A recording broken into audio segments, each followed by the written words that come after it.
Hi, in this tutorial I'm going to show you how to change cursor color in Windows 10. So if we want to do it, we need to click right mouse button on icon with a start. Then we need to go to settings. Here we need to find something like ease of access, narrator, magnifier, high contrast. Then from the left panel we need to go to mouse pointer. Here you have something like change pointer color.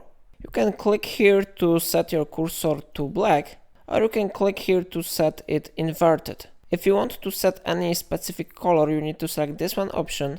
It will let you to set here custom color. For example, I will click on pink, and how you see cursor color has been successfully changed to pink. Of course, if you want, you can always pick a custom pointer color by clicking here, and now you can select here any specific color that you want. For example, I will select this one color and I click done.